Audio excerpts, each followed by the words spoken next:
Вчерашнее интервью Садыра Джапарова вызвало еще очень большую тревогу по некоторым другим причинам, которые не связаны с выборами, и я обязана об этом сказать. Первое – это вопрос помилования. 268 человек помилованы за очень короткий срок. Если брать процедуру, которая установлена законами, это невозможно.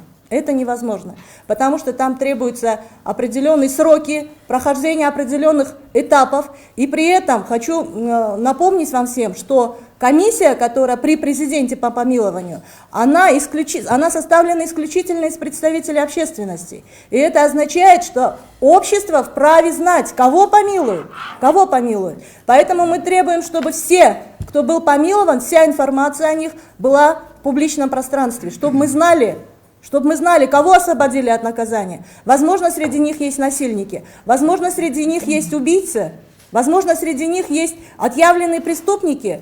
Есть принцип неотвратимости наказания. Никому не позволено помиловать когда угодно и кого угодно. Есть критерии для помилования.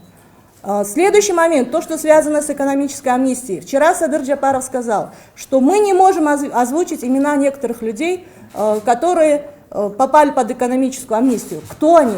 Кто они? Это, скорее всего, это люди, которые совершили преступления, которые причинили государству ущерб. Эти люди должны быть привлечены к ответственности по закону. Должно быть расследование, должен быть суд. Их имущество должно быть конфисковано. В правовом государстве не бывает такого. Это чисто бандитские методы, это рэкет, самый настоящий рэкет.